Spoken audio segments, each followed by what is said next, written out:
بسم اللہ الحمد للہ الصلاۃ والسلام علی اشرف الانبیاء والمرسلین نبینا محمد صلی اللہ علیہ وآلہ وصحبہ اجمعین اما بعد رب اشرح لی صدری ویسر لی امری واحلل عقدۃ من لسانی یفقہوا قولی آمین یا رب العالمین۔ السلام علیکم ورحمۃ اللہ وبرکاتہ۔ رحیق المختوم میں آج انشاءاللہ ہمارا لیکچر نمبر 63 سٹارٹ ہو رہا ہے، اور آج کا میرا ٹاپک ہے غزوہ بنو نذیر۔ انشاءاللہ تعالیٰ آج اس ٹاپک کے ذیل میں آپ کے ساتھ یہ ذکر کروں گی کہ کیا بنیادی وجوہات تھیں جن کی بنا پر رسول اللہ صلی اللہ علیہ وآلہ وسلم نے یہ جو قبیلہ بنو نذیر تھا انہیں مدینہ منورہ سے جلا وطن کیا، اور پھر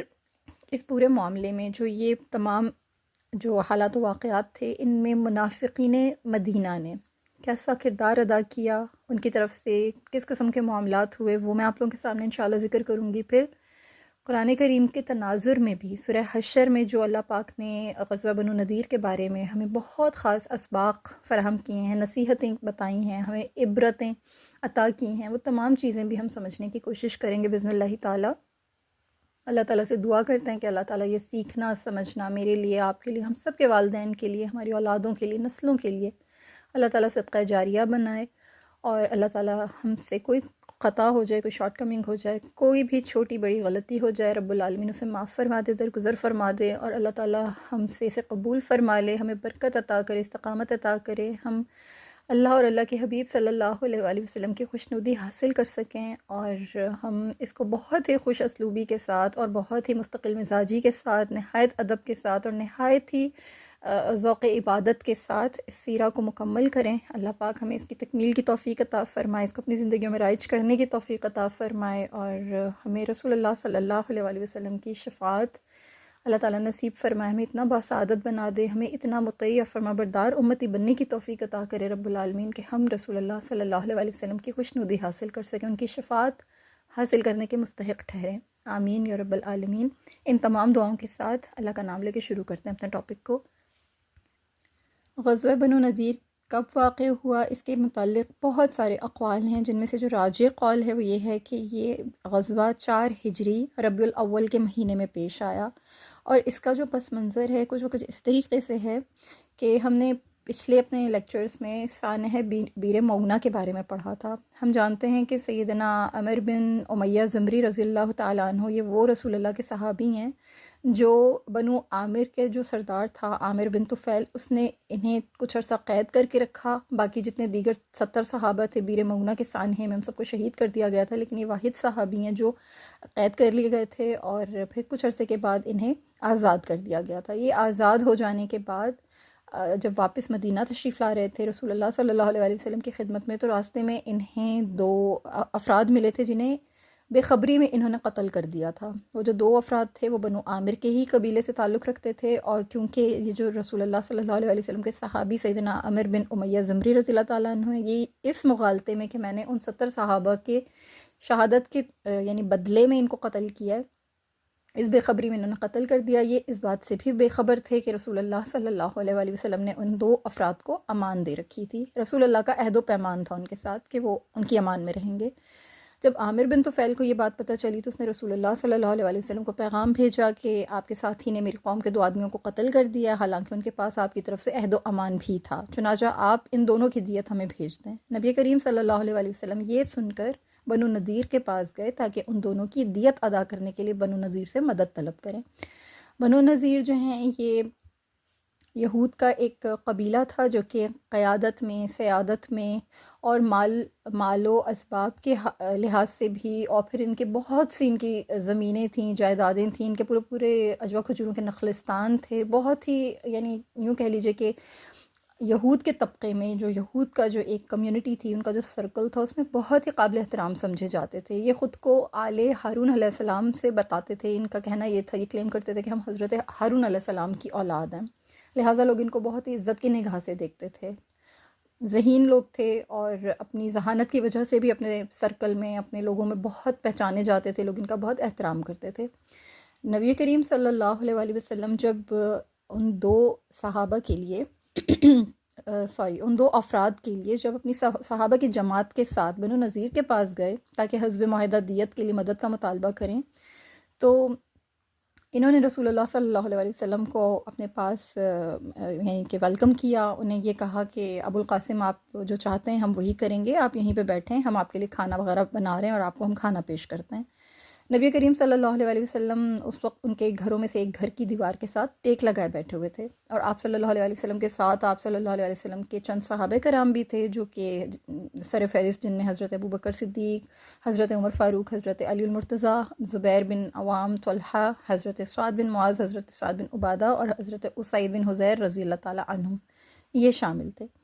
یہود جب تنہائی میں جمع ہوئے تو ان پر شیطان سوار ہو گیا، اور ان کی جو بدبختی تھی، جو ان کی بدبختی کا جو نوشتہ تقدیر بنی ہوئی تھی نا، جو بدبختی، شیطان نے اس کو اور بھی زیادہ خوشنما کر کے، مزین کر کے ان کے سامنے پیش کر دیا. یعنی ان یہود نے باہم مشورہ کیا کہ نبی کریم صلی اللہ علیہ وسلم اس وقت ہمارے پاس موجود ہیں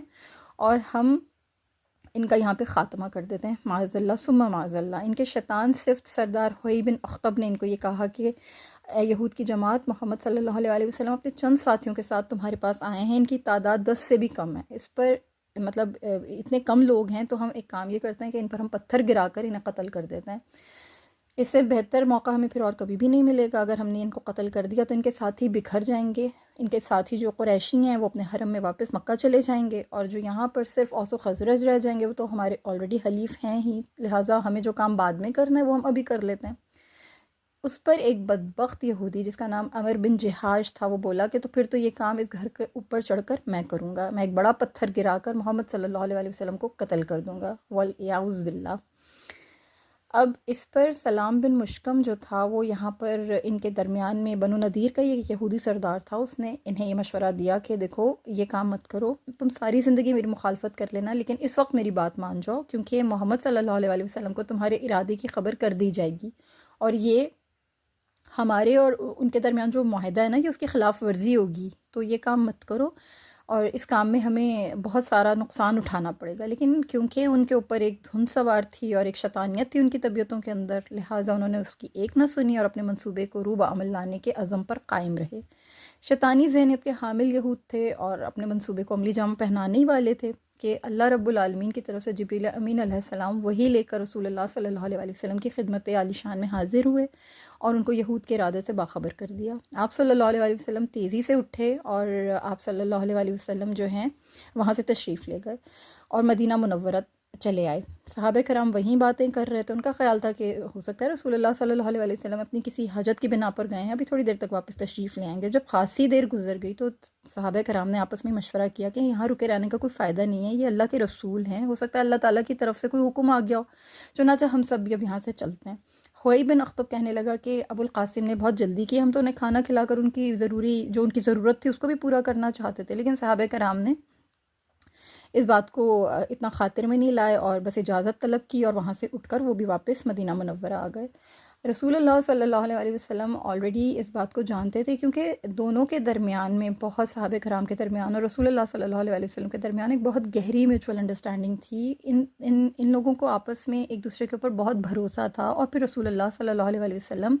ازروئے وہی جلد تشریف اس لیے بھی لے آتے کیونکہ آپ صلی اللہ علیہ وسلم کو اس بات کا بہت اچھی طرح ادراک تھا کہ خطرے کی زد میں خود رسول اللہ صلی اللہ علیہ وسلم ہے، کیونکہ یہود کا جو اصل ہدف ہے وہ صرف آپ صلی اللہ علیہ وسلم کی ذات بابرکات تھی. اس لیے آپ صلی اللہ علیہ وسلم مطمئن تھے کہ میرے صحابہ نہ تو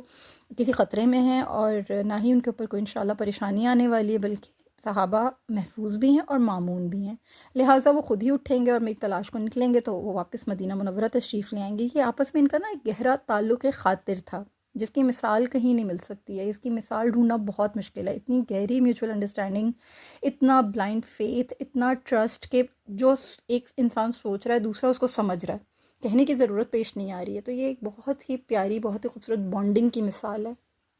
جو اللہ کے رسول صلی اللہ علیہ وسلم اور صحابہ کرام کی آپس میں موجود تھی. سبحان اللہ. اب ہوا یہ کہ رسول اللہ صلی اللہ علیہ وسلم جب واپس اپنے مدینہ منورہ تشریف لے آئے، صحابہ کرام بھی وہاں سے آ گئے، تو بنو نذیر جو تھے نا وہ اپنے کیے پہ بہت شرمندہ تھے. ان میں ایک یہودی تھا جس کا نام تھا کنانہ بن سوریہ. اس نے اپنے لوگوں سے کہا کہ دیکھو تم لوگ اچھی طرح سے جانتے ہو کہ محمد صلی اللہ علیہ وسلم یہاں سے کیوں اٹھ کر چلے گئے. انہوں نے کہا کہ ہمیں تو نہیں پتہ ہے، اگر آپ کو پتہ ہے تو آپ ہمیں بتا دیں. انہوں نے کہا کہ دیکھو توریت کی قسم بلا شبہ میں جانتا ہوں کہ محمد صلی اللہ علیہ وسلم کو تمہارے ارادے کی خبر کر دی گئی تھی، چنانچہ اب مزید اپنے آپ کو دھوکے میں نہیں رکھو. اللہ کی قسم بلا شبہ وہ اللہ کے رسول ہیں، اور وہ اٹھے بھی اسی لیے ہیں کہ انہیں بذریعہ وہی بتا دیا گیا کہ تم دھوکہ دہی سے کام لینا چاہتے تھے. وہ خاتم الانبیاء ہیں، تم چاہتے تھے کہ آخری پیغمبر ہارون علیہ السلام کی نسل سے، لیکن اللہ تعالیٰ نے جہاں سے چاہا انہیں مبعوث فرمایا. ہماری کتابوں میں سب کچھ ان کے بارے میں بیان ہے، لہٰذا اب یہ غلطی مت کرو، اپنے نفس کو کسی دھوکے میں مت ڈالو. ایسا نہ ہو کہ تم اپنے اموال، جائیدادیں اور بچے روتے بلکتے چھوڑ جاؤ. اگر تم میری بات مان لو گے تو تمہارا شرف وقار باقی رہے گا. تم اسلام قبول کر کے محمد صلی اللہ علیہ وسلم کے ساتھی بن جاؤ گے تو تمہارے اموال، تمہاری اولاد محفوظ رہے گی، اور تم ان لوگوں کے اونچے مقام والے ساتھیوں میں سے بن جاؤ گے اور اپنے گھروں سے بھی نکالے نہیں جاؤ گے. لیکن یہود نے کنانہ بن سوریہ کی، سلام بن مشکم کی، ان دونوں کی کسی بھی بات کو خاطر میں بالکل نہیں لائے، بالکل نہیں سنا، اور بلکہ ان کو یہ کہا کہ ہم عہد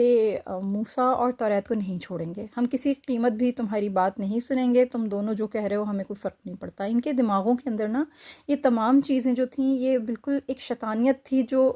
چھائی ہوئی تھی. نبی کریم صلی اللہ علیہ وسلم نے جب واپس تشریف لائے اور اپنے صحابہ کرام کو اس بات سے آگاہ کیا کہ یہود نے میرے ساتھ دھوکے کا ارادہ کیا ہے، تو صحابہ کرام کو بھی یہ چیز بہت معیوب محسوس ہوئی. اب نبی کریم صلی اللہ علیہ وسلم نے سیدنا محمد بن سلمہ رضی اللہ تعالیٰ عنہ کو بلایا اپنے پاس، اور وہ آئے تو پھر آپ صلی اللہ علیہ وسلم نے انہیں یہ حکم فرمایا کہ بنو نذیر کے یہودیوں کے پاس جائیے اور ان سے کہیے کہ مجھے رسول اللہ صلی اللہ علیہ وسلم نے تمہاری طرف یہ پیغام دے کر بھیجا ہے کہ تم اس شہر سے نکل جاؤ، اور تمہیں 10 دن کی مہلت دی جاتی ہے. اگر 10 دن کے بعد اس علاقے میں کوئی نظر آیا، یعنی 10 دن کے بعد بھی اگر کوئی نظر آیا تو میں اس کی گردن اڑا دوں گا. یہود یہ بات سننے کے بعد جو تھے وہ بہت حیران ہوئے، اور ان کو اس بات کا ان کو بہت اس چیز میں ایک پریشانی سی محسوس ہوئی، کیونکہ جلا وطنی جو تھی وہ قبول نہیں کرنا چاہتے تھے. ان کی طبیعتوں کے اندر ایک ڈھٹائی بھی ہے، ہم اچھی طرح سے جانتے ہیں، ان کی جبلت میں یہ تمام چیزیں موجود ہیں. تو انہیں یہ پیغام، یہ نوٹس رسول اللہ صلی اللہ علیہ وسلم نے بھجوا دیا. جیسے ہی بنو نذیر نے یہ جلا وطنی کا پیغام ان کو ملا تو مدینہ منورہ چھوڑنے کی تیاریوں میں وہ مصروف ہوئے، کیونکہ ان کے اندر خوف بھی تھا کہ ہو سکتا ہے کہ ہمارا حال بھی وہی ہو جو بنو قینقاع کا ہوا ہے. اب یہاں منافقین نے اپنا کردار ادا کیا، خصوصی طور پر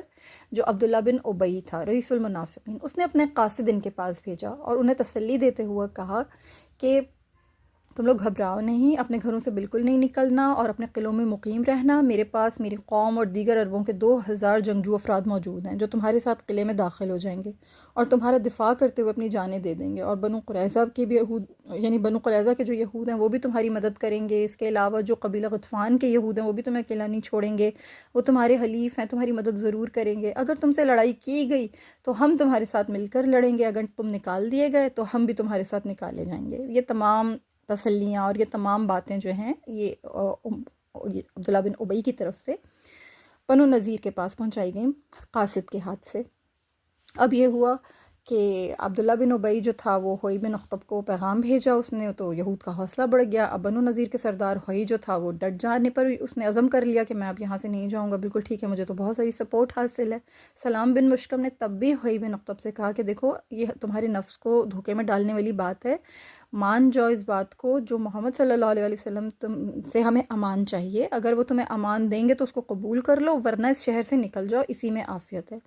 یہ جو عبداللہ بن ابی ہے اس کی بات کو اہمیت میں نہیں لاؤ، یہ تمہیں ہلاکت میں ڈالے گا، یہ محمد صلی اللہ علیہ وسلم کے خلاف تمہیں برسر پیکار کر دے گا اور پھر تمہیں چھوڑ کر اکیلا اپنے گھر میں بیٹھا رہے گا، کوئی حلیف نہیں آئیں گے. بنو قینقاع کے ساتھ جو ہوا تھا وہ سب کچھ ہمارے سامنے ہے کہ انہوں نے اپنی بدعہدی کی وجہ سے جو ہے رسول اللہ صلی اللہ علیہ وسلم کے ساتھ ایک جنگ مول لے لی تھی، پھر اپنے قلعوں میں بند ہو گئے تھے، مگر اس وقت بھی عبداللہ بن ابی ان کی مدد کے لیے نہیں آیا تھا، وہ انتظار ہی کرتے رہ گئے تھے، اور آخرکار ان کو اس محاصرے میں یعنی کہ ہار ماننی پڑی اور انہوں نے مجبور ہو کر پھر اپنے آپ کو جو ہے جلا وطنی کی طرف رجوع کیا، انہوں نے جلا وطن کر دیے گئے. یہ تمام باتیں مسلسل ہوئی بن اخطب کو اس کے جو ساتھی تھے وہ سمجھا رہے تھے، لیکن کیونکہ اس کے ذہن کے اوپر ایک دھن سوار تھی اور وہ اپنے عزم میں پکا ہوا تھا، اس نے یہ ٹھان لیا تھا کہ رسول اللہ صلی اللہ علیہ وسلم سے ٹکراؤ کے علاوہ کوئی دوسرا مشورہ تسلیم نہیں کرے گا. اس نے یہ چیز ٹھان لی تھی. اب ہوا یہ کہ نبی کریم صلی اللہ علیہ وآلہ وسلم کے پاس نا یہ جو ہوئی تھا نا، اس پر مکمل ظاہر شیطان غالب آ چکا تھا۔ اس نے اپنے بھائی جدی بن اخطب کو رسول اللہ صلی اللہ علیہ وسلم کی طرف یہ پیغام دے کر بھیجا کہ ہم اپنے گھروں سے نہیں نکلیں گے اور اپنے اموال سے دستبردار بھی نہیں ہوں گے، آپ کو جو چاہیے آپ کر لیں، یعنی آپ جو کرنا چاہ رہے ہیں آپ وہ کر لیجئے۔ اس نے اپنے بھائی کو یہ حکم بھی دیا کہ محمد صلی اللہ علیہ وسلم سے فارغ ہو کر عبداللہ بن ابی کے پاس جانا، اسے ساری صورتحال سے آگاہ کرنا اور کہنا کہ اب تم اپنا مدد کا وعدہ جلدی پورا کرو۔ جدی بن اخطب رسول اللہ صلی اللہ علیہ وسلم کے پاس پہنچا تو اس نے آپ صلی اللہ علیہ وسلم کو ہوئی کا پیغام سنایا۔ آپ صلی اللہ علیہ وسلم صحابہ کرام رضوان اللہ علیہم اجمعین کے ساتھ تشریف فرما تھے۔ آپ صلی اللہ علیہ وسلم نے ہوئی بن اخطب کا پیغام سن کر نعرہ تکبیر بلند کیا۔ صحابہ کرام رضی اللہ تعالیٰ عنہم نے بھی بآواز بلند اللہ اکبر کہا۔ آپ صلی اللہ علیہ وسلم نے فرمایا یہود جنگ پر تل گئے ہیں۔ صرف ذات رسول صلی اللہ علیہ وسلم ہی بنو نذیر کی مذموم کوششوں کا ہدف نہیں تھی، بلکہ ان کے ساتھ مسئلہ یہ تھا کہ یہ سارا جو بھی نظام اسلامی تھا نا، اور مسلمانوں کی جتنی بھی قوت تھی، یہ ان تمام چیزوں کو نشانہ بنانے کی کوشش کر رہے تھے۔ خالی رسول اللہ صلی اللہ علیہ وسلم کے ساتھ انہیں عداوت نہیں تھی، ان کا ہدف تمام تر چیزیں تھیں، یعنی اسلامی نظام بھی ان کا ہدف تھا، مسلمانوں کی قوت، مسلمانوں کا بڑھتا ہوا وقار، یہ تمام چیزیں ان کے نشانے پر تھیں۔ لہٰذا رسول اللہ صلی اللہ علیہ وسلم نے بنو نذیر سے نمٹنے کا پختہ ارادہ فرما لیا۔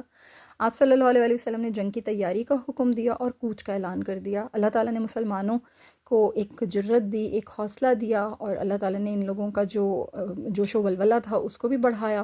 اب یہ جو یہودی قاصد تھا نا، جدی بن اخطب، رسول اللہ صلی اللہ علیہ وسلم کی مجلس سے اٹھا اور عبداللہ بن ابی کے پاس جا پہنچا۔ اللہ کی شان تھی کہ عبداللہ بن ابی جو تھا وہ اپنے حلیفوں کے ساتھ اپنی مجلس میں بیٹھا ہوا تھا، ادھر رسول اللہ صلی اللہ علیہ وسلم جنگ کی تیاری کا حکم صادر فرما چکے تھے۔ تو یہ جو عبداللہ بن ابی ہے، اس کے ایک بیٹے جو کہ صحابی رسول تھے، ان کا نام تھا حضرت عبداللہ ابن ابی۔ یہ حضرت عبداللہ جو تھے، جب یہ اپنے گھر میں داخل ہوئے اس وقت وہاں پر جدی بن اخطب موجود تھا۔ وہ اپنی دہان گھر کے اندر داخل ہوئے، انہوں نے اپنی ذرہ پہنی اور اپنی تلوار پکڑ کر تیزی سے باہر نکل گئے۔ یہ تمام منظر جدی بن اخطب دیکھ رہا تھا اپنی آنکھوں سے۔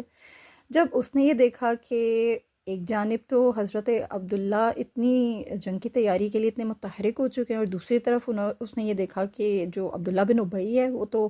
بالکل بھی کسی بات میں سیریس نظر نہیں آ رہا، اور تعاون کی بھی کوئی امید نہیں ہے اس کی طرف سے، تو وہ نا تیزی سے نکلا اور اپنے بھائی کے پاس گیا۔ اس کے بھائی ہوئی نے اس کو پوچھا کہ تم نے کیا صورتحال دیکھی ہے؟ اس نے بتایا کہ میں نے شر ہی شر دیکھا ہے،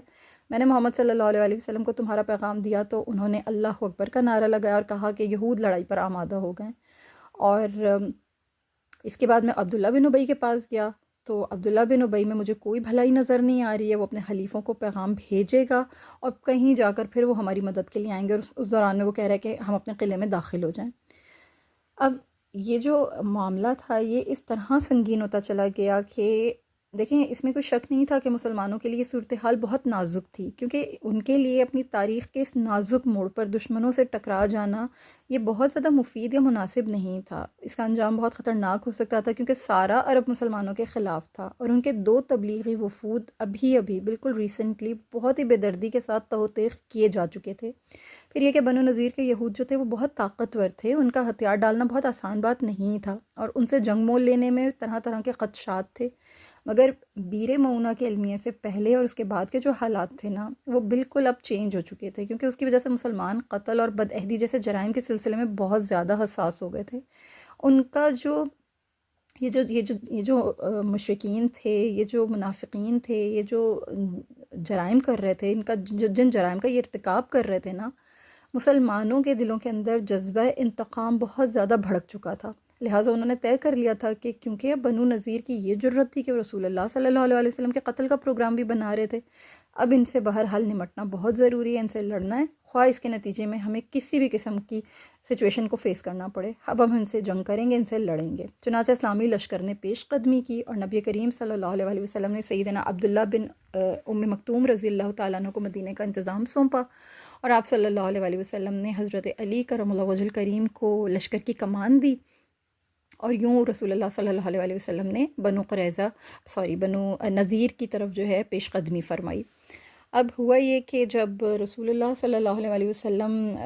ان کے محلے میں پہنچے اور بنو نذیر کو جا کر جو ہے ان کے پورے علاقے کا جو ہے محاصرہ کر لیا، ان کے پورے محلے کا، تو یہ جو لوگ تھے، یہ ظاہر سی بات ہے ان کی مدد کے لیے کس نے آنا تھا؟ کوئی بھی نہیں آیا۔ بنو قریظہ نے بھی بنو نذیر سے علیحدگی اختیار کر لی تھی، چنانچہ ان کو وہاں سے بھی کوئی افرادی قوت مضبوط کرنے کے لیے نہیں پہنچی۔ پھر اگلا دن بھی گزر گیا، عبداللہ بن ابی کی طرف سے بھی یا اس کے ہم نواؤں کی طرف سے بھی انہیں کوئی مدد نہیں ملی، کوئی ان کے قریب نہیں پھٹکا، اور وہ لوگ تو اپنے گھروں میں، اپنے عیش قداؤں میں بہت امن و سکون سے بیٹھے ہوئے تھے۔ بنو نذیر ان کی معاونت نصرت سے مایوس ہو چکے تھے، اور سلام بن مشکم اور کنانہ بن سوریہ جو ہے یہ ہوئی کو طنز کر کر کے یہ کہہ رہے تھے کہ ابن ابی کی مدد جس کا تجھے بہت مان تھا نا، اس نے ہمیں دھوکہ دیا ہے۔ تو اب ہوئی ان کو یہ کہہ رہا تھا کہ اب میں کیا کروں، یہ مصیبت ہمارے مقدر میں لکھی جا چکی تھی۔ اس کے باوجود یہ لوگ کیا کر رہے تھے کہ یہ مسلمانوں کے اوپر مستقل جو ہے نا اپنی جو ان کی فصیلیں تھیں ان سے یہ پتھر برسا رہے تھے، تیر برسا رہے تھے، اور مسلمانوں کو جو ہے منع کر رہے تھے، یعنی مسلمانوں کو دور ہٹانے کی کوششیں کر رہے تھے۔ اور ان کا کیونکہ جس جگہ پر یہ موجود تھے یہاں پر بہت سارے نا گھنے کھجور کے درخت تھے، بہت سارے کھجوروں کے باغات تھے جو ان کے لیے ایک طرح سے ڈیفنس میکینزم کا کام کر رہے تھے، ایک سپر کا کام دے رہے تھے ان کو نا، ان کے قلعوں کی چاروں طرف ان کا، کیونکہ میں نے آپ لوگوں کو بتایا کہ پورا نخلستان تھا۔ تو نبی کریم صلی اللہ علیہ وسلم نے حکم دیا کہ یہ جو درخت ہیں نا، ان درختوں کو کاٹ کر جلا دیا جائے۔ چنانچہ اللہ کے حکم سے رسول اللہ صلی اللہ علیہ وسلم نے یہ ذمہ داری دو صحابہ کرام ابو لیلہ مازنی اور عبداللہ بن سلام رضی اللہ تعالیٰ عنہما کو سونپی۔ ابو لیلہ مازنی اجوا کھجوروں کو جلا رہے تھے، اور عبداللہ بن سلام لینا جو تھے یہ ہلکی قسم کی کھجوروں کو کاٹ کر آگ میں جھونک رہے تھے۔ اب یہ جو ساری سچویشن تھی نا، یہ دیکھ کر جب بنو نذیر نے اپنے کھجوروں کے باغات کٹتے ہوئے دیکھے، آگ میں جلتے ہوئے دیکھے، تو ان کی جو عورتیں تھیں نا وہ فرط غم سے بہت ہی زیادہ واویلا کرنا شروع کر دیا۔ ان عورتوں نے، ان سے کسی صورت یہ برداشت نہیں ہو رہا تھا کہ ہمارے اتنے لدے بھدے اور اتنے خوبصورت کھجوروں کے باغات اس طرح انن فانن تباہ و برباد ہو جائیں گے، اور ان کی جمع پونجی ضائع ہو جائے گی۔ ان کے وہم و گمان میں بھی یہ تمام چیزیں نہیں تھیں۔ یہود آپ جانتے ہیں کہ مال کے سب سے زیادہ حریص لوگ ہیں، بہت مال کے بہت حریص ہیں، ان کے اندر بہت زیادہ حرص ہے مال کی، اور موت کے ڈر سے بھی یہ لوگ بہت زیادہ خوفزدہ رہتے ہیں، یعنی فطری طور پہ ڈرپوک ہیں، اور مال کے بہت حریص ہیں۔ تو بنو نذیر کے یہودی سردار نے نا نبی کریم صلی اللہ علیہ وسلم کو فوراً یہ پیغام بھیجا کہ محمد صلی اللہ علیہ وسلم، آپ صلی اللہ علیہ وسلم کی شان بڑی عظمت والی ہے، آپ تو زمین میں فساد سے منع فرماتے ہیں اور فساد برپا کرنے والوں کو نہایت برا بھلا کہتے ہیں، اب خود کھجوروں کے باغات جلانے اور کاٹنے کا حکم دے رہے ہیں، تو اس کی کیا وجہ ہے؟ نبی کریم صلی اللہ علیہ وسلم کو یہ جو انہوں نے پیغام بھجوایا تھا نا، اصل میں یہ انہوں نے نا یہودیوں نے ایک پروپیگنڈا کیا تھا۔ پروپیگنڈے کی وجہ سے بعض مسلمانوں کے دلوں میں خلجان پیدا ہونے لگا کہ نہ جانے ہم جو یہ کر رہے ہیں، آدھے کھجور کے درخت جو ہیں وہ کھڑے چھوڑ رہے ہیں اور آدھے ہم جلا رہے ہیں، وہ نہ ہو کہ جو کھڑے درخت ہم چھوڑ رہے ہیں، اور یعنی ان میں سے کھجوریں ہم توڑ توڑ کے جو جلا رہے ہیں، آگ میں پھینک رہے ہیں، جو رہ گئے درخت، شاید اس پر ہمیں اللہ تعالیٰ جو ہماری پکڑ کر لیں، اور جو ہم جلا چکے ہیں، جو ہم کاٹ چکے ہیں، ہو سکتا ہے اس پہ ہمیں بہت زیادہ اجر ملے۔ یا پھر یہ دل میں ان لوگوں کے خیال آ رہا تھا کہ نبی کریم صلی اللہ علیہ وسلم ان درختوں کو کیوں جلوا رہے ہیں، کیوں کٹوا رہے ہیں، مطلب انہوں نے ایک پروپیگنڈا کیا اور کنفیوز کر دیا۔ پھر اللہ تعالیٰ نے وہاں پر بھی رسول اللہ صلی اللہ علیہ وسلم کے لیے آیات نازل فرمائیں۔ انشاءاللہ تعالیٰ جب ہم قرآن کے تناظر میں پڑھیں گے، سورہ حشر کے تناظر میں ہم پڑھیں گے اس کو، تو پھر میں آپ لوگوں کے سامنے وہاں ذکر کروں گی کہ اللہ تعالیٰ نے کیا آیات نازل فرمائیں تھی، سبحان اللہ۔ بہرحال نبی کریم صلی اللہ علیہ وسلم کے حکم پر ان کے باغات کو جلا دیا گیا، ان کی عورتیں چیخ و پکار کرتی رہیں، آہ و بکا کرتی رہیں، اور اپنے آپ کو بس جھوٹی تسلیاں دیتی رہیں، یہ اپنے آپ کو اور ایک دوسرے کو جھوٹی تسلیاں دیتے رہے کہ کوئی بات نہیں، ہم خیبر چلے جائیں گے تو وہاں پر تو اس سے بھی زیادہ عمدہ درخت ہوں گے، اور ہمیں تو وہاں پر سے زیادہ اچھے درخت مل جائیں گے، اچھے باغات مل جائیں گے، کوئی بات نہیں، اگر ہو بھی گیا تو کوئی بات نہیں، خیبر میں ہمارے 10,000 جنگجو حلیف ہیں، اور یعنی ایک جو طفل تسلیاں ہوتی ہیں ایک دوسرے کو وہ دینے لگے۔ یہ اللہ کی طرف سے نا ان کے لیے ایک توہین تھی، ایک ذلت تھی، اللہ نے ان کی تذلیل فرمائی تھی۔ اور سیدنا حسان بن ثابت رضی اللہ تعالیٰ عنہ، آپ جانتے ہیں کہ یہ بہت ہی خوبصورت زباندان تھے، رسول اللہ کے صحابی ہیں، اور بہت خوبصورت رسول اللہ صلی اللہ علیہ وسلم کی مدح سرائی فرمایا کرتے تھے۔ تو یہ انہوں نے کچھ اشعار لکھے جو کہ ابھی بھی عربی کتابوں کی زینت ہیں، اور اس میں ایک شعر ان کا ملتا ہے کہ بنو لوئی یعنی قریش کے سرداروں کے لیے یہ معمولی بات تھی کہ بویرہ میں چاروں طرف آگ کے شعلے بلند ہوں، یعنی بویرہ بنو نذیر کے نخلستان کا نام تھا، تو چاروں طرف آگ کے شعلے تھے، اور دیکھتے ہی دیکھتے ان کا پورا جو باغ تھا تباہ و برباد ہو گیا، یعنی پورے ان کے باغات جو تھے وہ ختم ہو گئے۔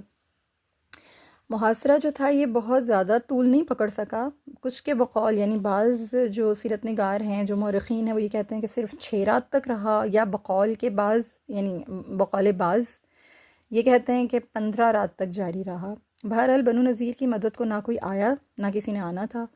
عبداللہ بن ابی اپنے عشقدے میں آرام کر رہا تھا، اس کے غطفانی حلیف بھی اپنی موج مستیوں میں مگن تھے، ان کے پاس تباہی اتر چکی تھی۔ مسلمانوں نے یہود کے درختوں کو کاٹ کر جلا کر انہیں مزید گھبراہٹ میں ڈال دیا تھا۔ اب اللہ تعالیٰ نے بھی ان کے دلوں کے اندر ایک رعب بھر دیا، ان کے حوصلے ٹوٹ گئے اور یہ ہتھیار ڈالنے پر آمادہ ہو گئے۔ انہوں نے رسول اللہ صلی اللہ علیہ وسلم کو یہ پیغام بھجوایا کہ ہم مدینہ سے نکلنے کو تیار ہیں، آپ ہمیں پرامن جلاوطنی کا موقع دیں۔ آپ صلی اللہ علیہ وسلم نے ان کی درخواست منظور فرما لی اور حکم دیا مدینے سے نکل جاؤ، تمہاری جانیں محفوظ رہیں گی، تمہارے اونٹ جو سامان اٹھا سکیں وہ بھی لے جاؤ سوائے اسلحہ کے۔ انہیں اسلحہ لے جانے کی اجازت نہیں دی تھی نبی کریم صلی اللہ علیہ وسلم نے، اور چند شرائط رکھیں، وہ شرائط طے ہوئیں۔ وہ شرائط جو رکھی گئیں وہ یہ تھیں، پہلی شرط یہ تھی کہ بنو نذیر کے یہود جو ہیں یہ مکہ مدینہ کے علاقے سے جہاں چاہیں کوچ کر جائیں۔ پہلی شرط یہ تھی کہ مدینہ منورہ چھوڑ دیں، باقی جہاں جانا ہے پورے عرب میں، عرب کھلا ہوا کہیں چلے جائیں، لیکن یہاں سے نکل جائیں۔ دوسرا جو دوسری کنڈیشن رکھی گئی تھی وہ یہ تھی کہ یہود مدینہ منورہ سے جلا وطن ہونے کے وقت مکمل طور پر بغیر ہتھیار کے ہوں گے۔ تیسری کنڈیشن یہ رکھی گئی تھی کہ ہتھیاروں کے سوا یہود جس قدر اپنے اموال اپنے اونٹوں پر لے جا سکتے ہیں نا، وہ اٹھا کے لے جائیں۔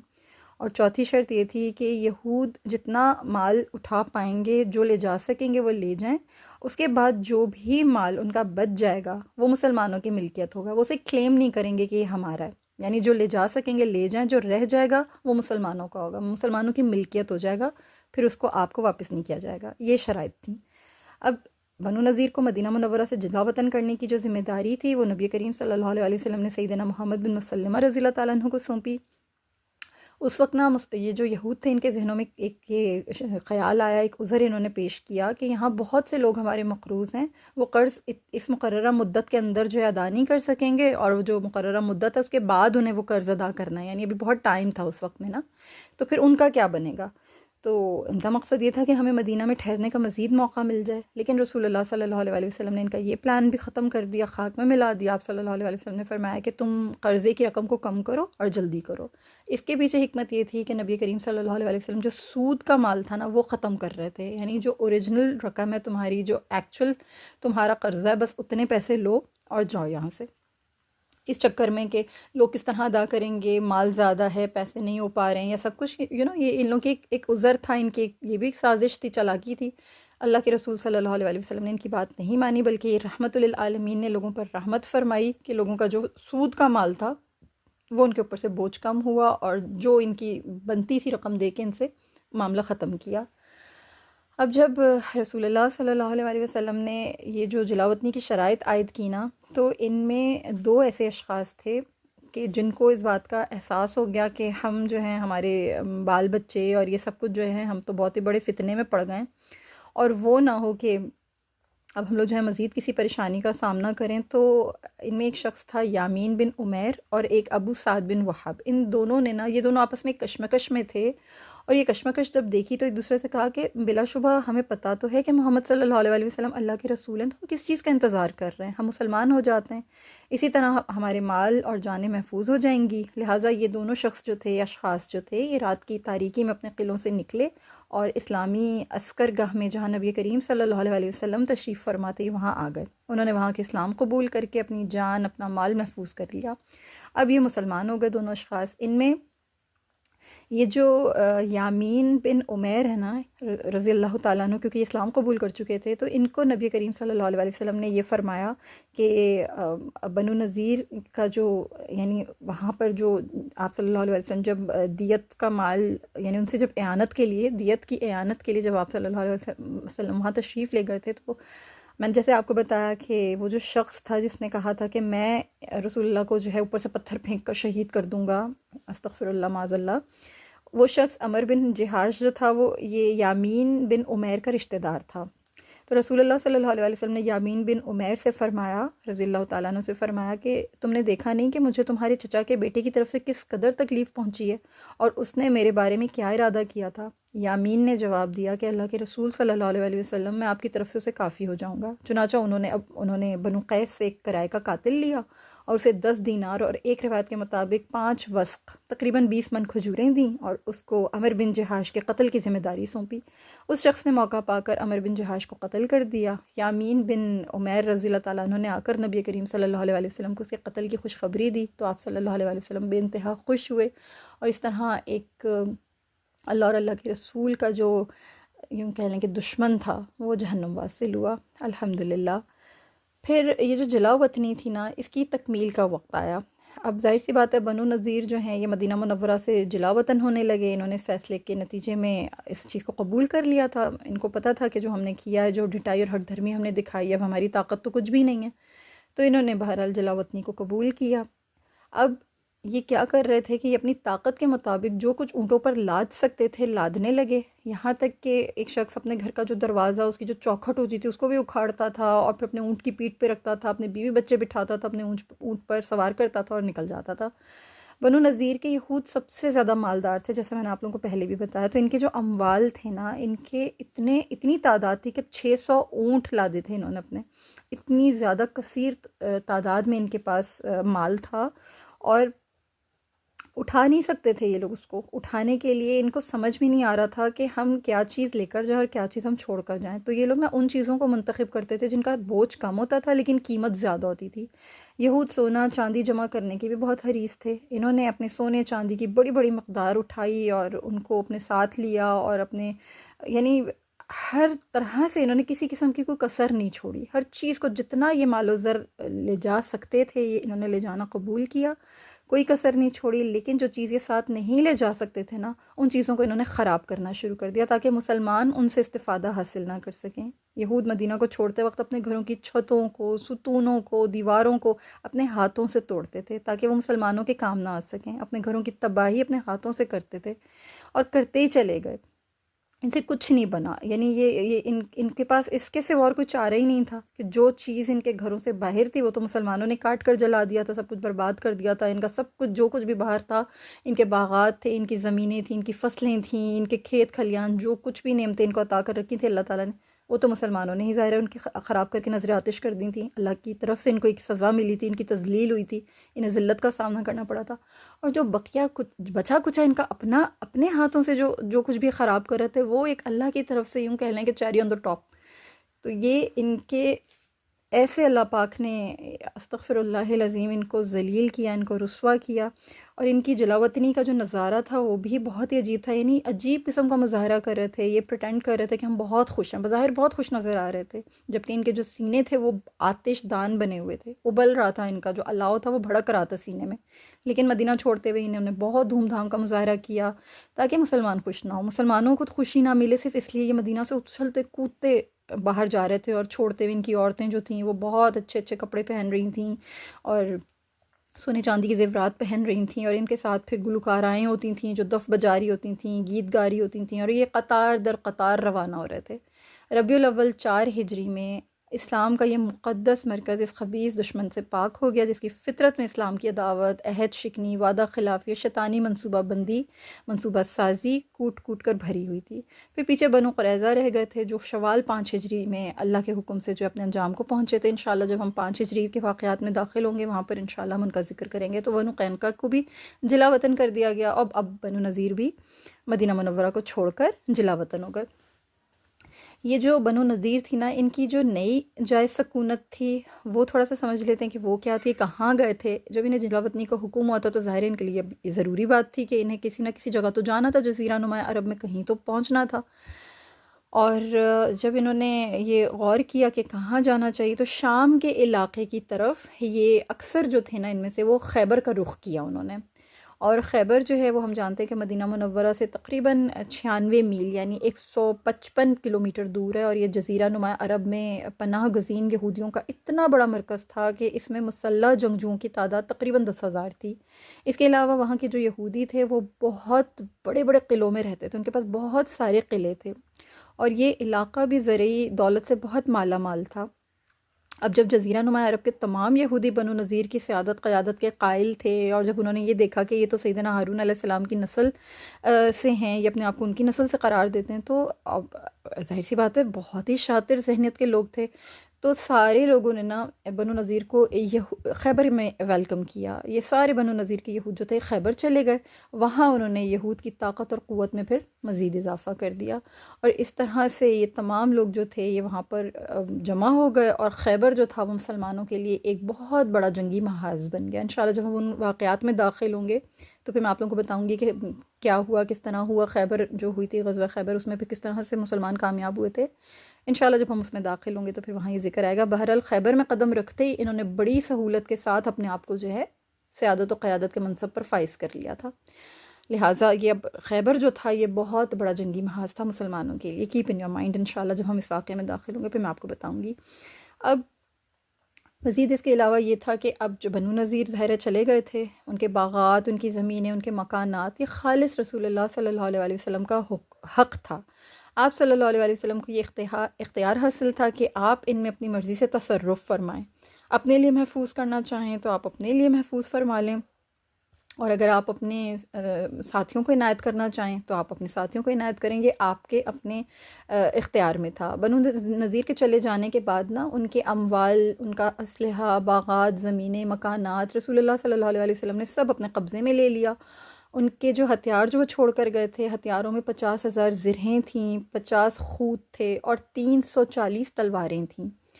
تو یہ تمام کا تمام جو تھا نا مال، یہ جو کچھ بھی تھا، یہ اصل میں مال غنیمت نہیں تھا کہ اس کا خمس نکالا جاتا. یہ وہ مال غنیمت نہیں تھا، کیونکہ یہ مال فیء تھا. اب مال فیء جو ہوتا ہے نا، اس سے مراد ہر وہ مال ہوتا ہے جو کفار سے لڑائی کے بغیر اونٹ دوڑائے، بغیر گھوڑے دوڑائے، بغیر لڑائی بھڑائی جنگ کے، مجاہدوں کی اور قتل و غارت گری کے بغیر حاصل کیا جائے. جیسا کہ بنو نذیر سے لیے گئے یہ اموال تھے. ان کے سلسلے میں مسلمانوں نے دشمنوں سے لڑائی نہیں کی تھی، بلکہ اللہ تعالیٰ نے یہود کے دلوں میں اپنے رسول اللہ صلی اللہ علیہ وسلم کی ہیبت اور رعب ڈال دیا تھا. اس طرح اللہ تعالیٰ نے اپنے نبی کو ان کا مال دلوا دیا تھا. اور پھر آپ صلی اللہ علیہ وسلم نے ان اموال کو مسلمانوں میں تقسیم فرمایا تاکہ یعنی وہ انہیں ان نیکی کے امور میں خرچ کریں. اللہ تعالیٰ نے اس کا بھی تذکرہ فرمایا. انشاءاللہ تعالیٰ جب ہم سورہ حشر کے تناظر میں دیکھیں گے تو پھر میں آپ کے ساتھ ذکر کرتی ہوں. اللہ تعالیٰ قادر مطلق ہے. اللہ تعالیٰ ہی ہر ایک کو مغلوب کرتا ہے. اللہ تعالیٰ غالب رہتا ہے. اللہ کو کبھی کوئی مغلوب نہیں کر سکتا. اسے نہ مغلوب کیا جا سکتا ہے، نہ ہی وہ مغلوب ہوتا ہے. نہ اس کے حکم کو ٹالا جا سکتا ہے، نہ اس کا حکم ٹلتا ہے. وہ ہر چیز پر غالب ہے. رسول اللہ صلی اللہ علیہ وسلم نے بنو نذیر سے جو حاصل ہونے والے جو مال تھے نا، وہ مہاجرین میں تقسیم فرما دیے تھے، اور انصار سے اس بارے میں باہم مشورہ بھی فرمایا تھا. آپ صلی اللہ علیہ وسلم نے ثابت بن قیس بن شماس رضی اللہ تعالیٰ عنہ سے یہ کہا کہ میرے لیے اپنے قوم کو اکٹھا کرو. انہوں نے پوچھا کہ اللہ کے رسول صلی اللہ علیہ وسلم بنو خزرج کو؟ تو آپ صلی اللہ علیہ وسلم نے فرمایا کہ نہیں، تمام انصار کو. سیدنا ثابت رضی اللہ تعالیٰ عنہ نے سارے اوس و خزرج کو اکٹھا کر لیا. تو رسول اللہ صلی اللہ علیہ وسلم نے ان سے خطاب فرمانے سے پہلے اللہ تعالیٰ کی حمد و ثنا بیان کی. پھر انصار کے مہاجرین کے ساتھ اس نے سلوک کا تذکرہ فرمایا، اور مہاجرین کو اپنے اوپر ترجیح دینے کو بہت سراہا کہ انصار نے اپنے اوپر اپنے بھائیوں کو جو ہمیشہ ترجیح دی. تو بہت سراہا آپ صلی اللہ علیہ وسلم نے ان کو. اس کے بعد آپ صلی اللہ علیہ وسلم نے فرمایا اگر تم چاہو تو میں یہ مال جو اللہ تعالیٰ نے بنو نذیر سے میری طرف لوٹایا ہے، اس کو تمہارے اور مہاجرین کے درمیان تقسیم کر دوں. مہاجرین حسب سابق تمہارے مکان اور تمہارے اموال استعمال کرتے رہیں، اور اگر تم چاہو تو میں یہ مال ان کو دے دوں اور وہ تمہارے گھروں سے الگ ہو جائیں. سعد بن عبادہ رضی اللہ تعالیٰ عنہ اور سعد بن معاذ رضی اللہ تعالیٰ عنہ نے کہا کہ اللہ کے رسول صلی اللہ علیہ وسلم آپ یہ مال مہاجرین میں تقسیم فرما دیں اور وہ معمول کے مطابق ہمارے گھروں ہی میں رہیں. سبحان اللہ، آپ ان کا جذبہ دیکھیں، ان کی وسعت قلبی دیکھیں، کتنا کھلا دل ہے، کتنے اعلیٰ ظرف لوگ ہیں، کتنے پیارے ضمیر ہیں ان کے کہ اپنے بھائیوں کے لیے وہ آج بھی اتنی ہی محبت اور اتنی ہی وسیع القلبی کا مظاہرہ فرما رہے ہیں. سبحان اللہ العظیم. اس پر تمام انصار نے رضامندی کا اظہار کرتے ہوئے کہا کہ یا رسول اللہ صلی اللہ علیہ وسلم، ہم اس بات پر راضی ہیں، ہمیں یہ فیصلہ منظور ہے. آپ صلی اللہ علیہ وسلم نے بہت خوش ہو کر ان تمام صحابہ کو دعا دی، انصار کے لیے دعا فرمائی اور یہ فرمایا اے اللہ انصار اور ان کی اولادوں پر رحم فرما. پھر نبی کریم صلی اللہ علیہ وسلم نے وہ جو مال تھے وہ مہاجرین میں تقسیم فرما دیے. انصار صحابہ میں سے صرف 2 ایسے صحابی تھے جو کہ فقر و تنگدستی کی وجہ سے یعنی کہ اس جو مال فیء تھا اس میں انہیں رسول اللہ صلی اللہ علیہ وسلم نے کچھ مال عنایت فرمایا.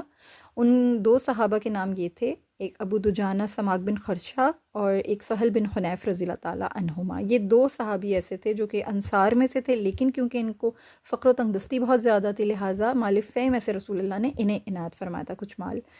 اس کے علاوہ آپ صلی اللہ علیہ وآلہ وسلم نے اس میں سے کچھ مال اپنے پاس رکھ لیا، جس میں سے آپ ازواج مطہرات رضی اللہ تعالیٰ علیہن کے لیے سارے سال کا مال یعنی خرچہ وغیرہ نکالتے تھے، پھر یہ کہ غریبوں میں تقسیم کرتے تھے، اور جو بچ جاتا تھا اس کو